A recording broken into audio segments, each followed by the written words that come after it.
years on a major study of the subject. We asked him to explain his findings and to test them out in practice at a school in Manchester.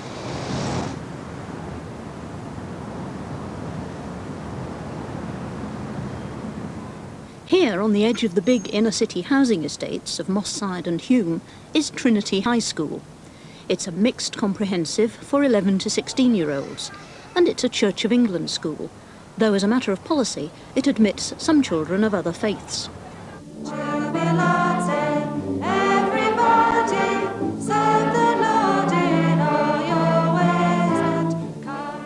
By all the usual measures, Trinity is a successful school. It had a positive report from the government inspectors, the HMI.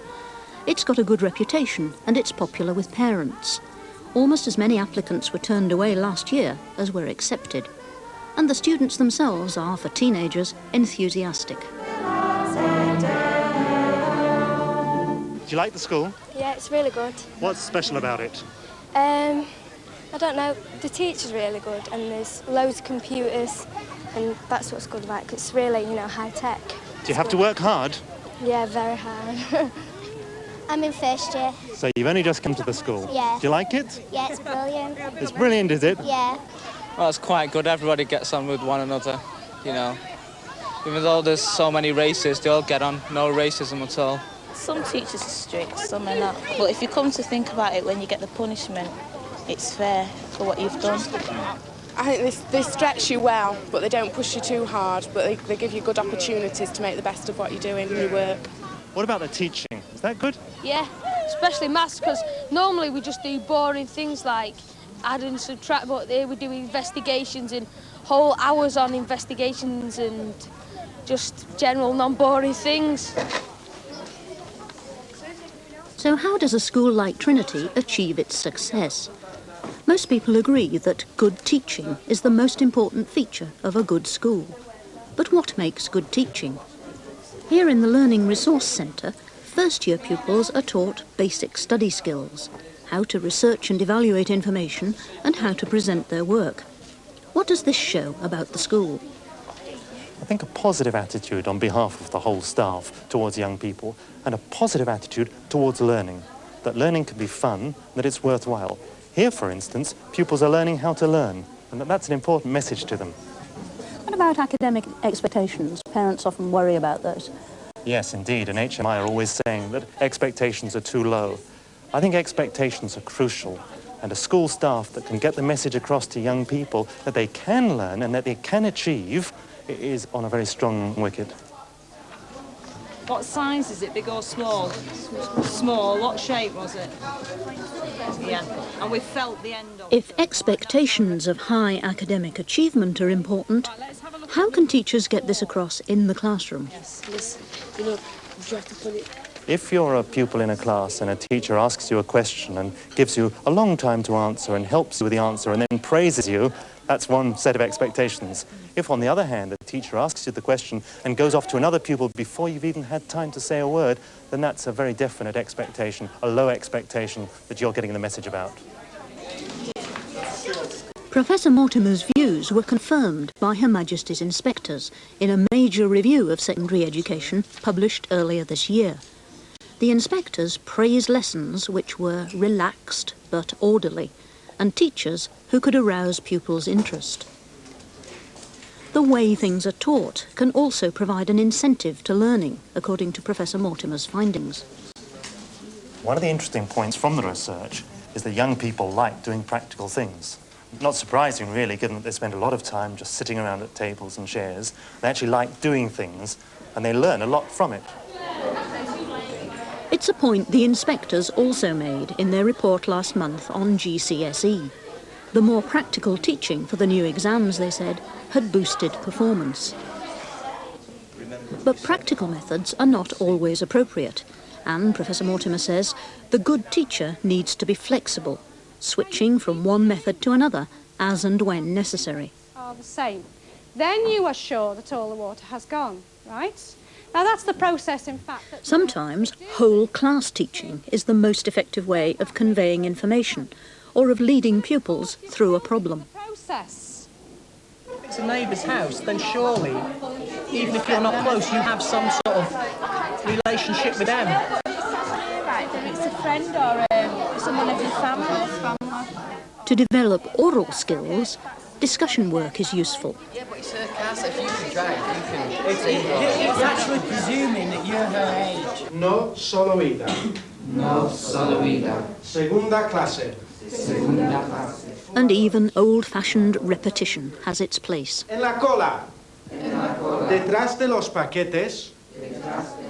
Good teachers, the research suggests, also recognise the need to make clear the purpose of a lesson and provide feedback to pupils so that they know what they've achieved.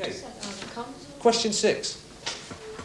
Why, especially in the first 2 years of the war, was it particularly important for the government to issue posters like this? Lee? There wasn't enough, there was this shortage. Do you think this was just true of Britain? But there's more to a good school than classroom teaching. Professor Mortimer believes that attention must be paid to the development of pupils as individuals. What does this mean in practice? This is the first year block. What's so special about the way they treat their 11-year-olds? Well, I think they take a lot of care of them. This starts before they come here, when they can visit the school with their parents. They can visit in school time and see what it's like. Then when they actually come here, they keep them in this block for a good proportion of the week. They do that because lots of first years are frightened of the new school and they can stay here together. And also because they've come from all over the city, they then develop some sort of cohesion as a first-year group.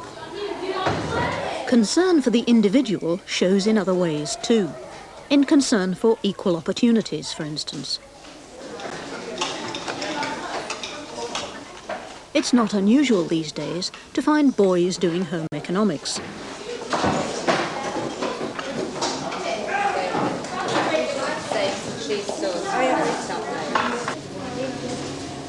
Girls, though, often need encouragement to work in technical areas traditionally dominated by boys, a self-imposed disadvantage that shuts girls off from many technical careers. Equal opportunities are also vital for Black and Asian pupils.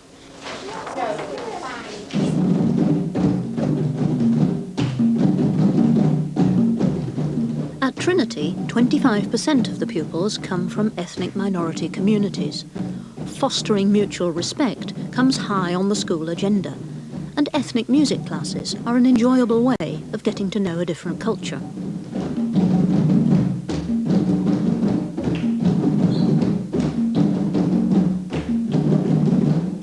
This is question 5, which you didn't have, okay?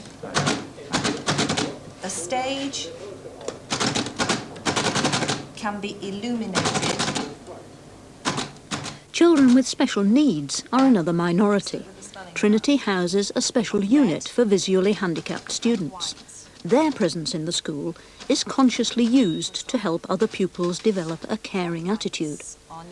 Of course, not all schools are as lucky as this. Trinity was particularly well funded at the time it was set up 4 years ago. But with or without extra resources, the fundamental aim is simply to get pupils to respect each other and to develop their individual potential.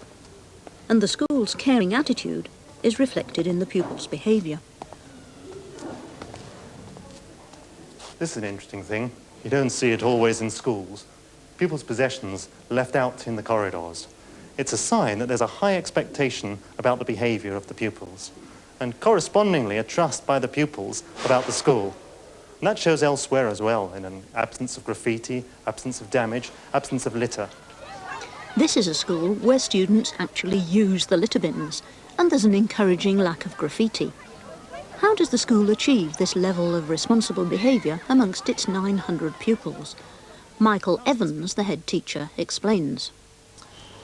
Well, I suppose there's an understanding that you can't have any learning in a school if you don't have good order, so it's of prime importance to us. But it's not derived by a set of rules. We aim to establish in pupils a set of high expectations about the way they conduct themselves, their attitude to others, the attitude to property. There are no rigid rules at Trinity, just an expectation that students will behave sensibly. And although there are punishments, the emphasis is far more on rewards. What would you say the overall ethos of the school was? A respect for the individual, a respect which builds on our understanding of what it is to be truly human, and a respect which shows itself, therefore, in understanding of other people and in mutual respect within the confines of this building. Those are very important ideas for a school to have. How do you get those ideas across to parents? Well, it starts right from the time when they're first expressing an interest in the school. We try to build a sense of partnership, a sense of understanding of what we're about. And it's important to include the parents because the children spend more than 3/4 of their waking hours actually at home and not here. So we need their involvement, parental involvement, in the educational process. Once a week, there's an evening meeting of the Trinity Association. We recognise as a secondary school we have to do things to bring parents in. In a primary school, parents meet at the gate. We have to engineer ways in which parents will meet. And so we have, for example, a Tuesday club, a social club for families, where they can come and use our facilities. The Tuesday Club at Trinity is popular with parents and students alike. Special attractions are laid on for them. Foot, other, lift, foot. There's a Keep Fit class run by the school chaplain, who's a woman, by the way. Other, legs together, roll back, bend your knees, and lift, and roll back. At these Tuesday night sessions, pupils and their brothers and sisters can enjoy facilities which aren't available during school hours.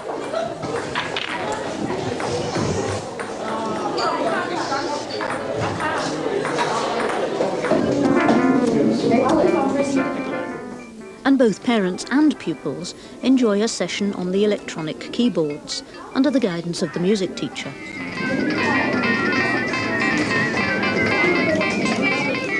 Trinity is one of a growing number of secondary schools which seem never to shut their doors, and the sense of involvement this creates is very clear. Look, Marisa.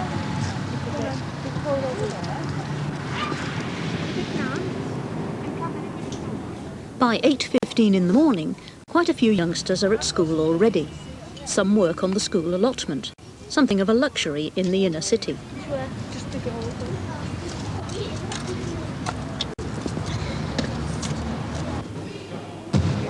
Others join in the daily basketball practice.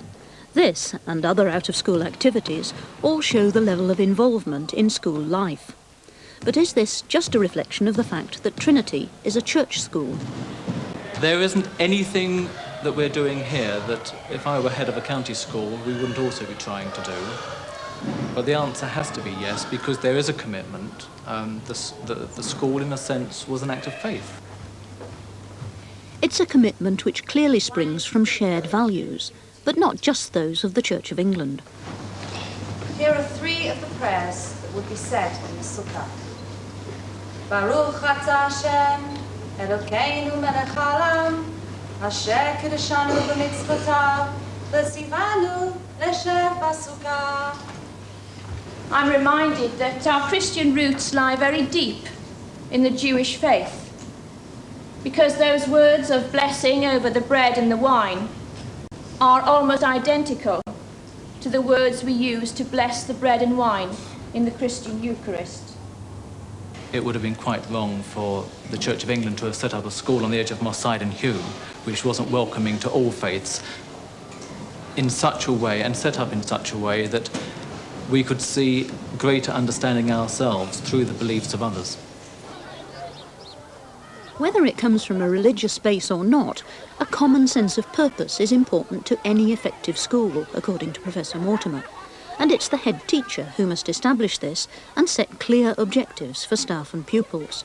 Professor Mortimer and the HMI agree on the key role of the head. I think it's crucially important. Heads need to have a vision and a plan. Sometimes you get heads who have all the vision, but no idea how to get there, and sometimes you have it the other way around. Very often often their style of running schools looks very different. Yes, it does. And there's no clear way of running a school. A good head, though, manages to lead the staff and to share with the staff in the management of the school. It's crucial decisions have to be made, and the head has to decide which ones she or he should take themselves and which ones they need the staff to take, so that there's an ownership within the school. I think the head's a model. The way the head deals with the teachers is often the way teachers will deal with pupils, and the way older pupils will deal with younger ones. And in the end, of course, it does all come down to the pupils. Are they actually enjoying school, Professor Mortimer asks? Is it fun? Attendance rates of 95% confirm that pupils feel pretty positive about Trinity. Do you like the school? Yeah, it's a good school. It's a good place to be, to learn things and just enjoy yourself while you're at school. The teachers and the pupils are really friendly towards one another, and there are a lot of good relationships there. Teachers are really good to get on with, you know, no problem with them. Good laugh. It's a very good atmosphere. The teachers generally are all right. The kids, as all kids, are very loud. I came in first year, and of course, and it's really good fun because, you know, it's new, and I think, you know, it's because it being, you know, mixed school, you can get more done, like you can do woodwork and the boys can do home economics, so I think that's good in a way instead of going to all-girls school, because you don't get the chance to do different things. And I think there's lots of variety. I think it's a very good school. I like it very much because it's like a big community and everyone gets on all together. Many of the features Professor Mortimer considers important in a good school are hard to measure, but there are a few obvious ways of assessing school performance. One way that parents often judge secondary schools is through the examination results. Is that actually fair? Well, it is and it isn't. This is tricky. In some ways, the examination results are the obvious ways. But you see, the problem is that all schools don't get the same sort of pupils. Some schools get pupils who've had every advantage and have had terrific primary schooling. Other schools take pupils with lots of disadvantages who've already shown learning problems. Now, to compare the examination results of one such school with another is totally unfair. And will the tests which the new Education Act introduces give yet another measure of that sort for parents? I think those tests are important and they'll give parents information about their own children. But in terms of the parents using that information to judge the school, then there are all the same difficulties that I referred to earlier. Of course, there are inspectors' reports on individual schools. How helpful are those to parents in evaluating a school? I think they are useful. I mean, there's some limitations about them. There's only 400 HMI, and the number of times they can get round schools aren't very often. So parents are lucky if they find there's been an inspection in recent time with up-to-date information about the school. The other thing is that some of the information inevitably is subjective because HMI are just getting a snapshot.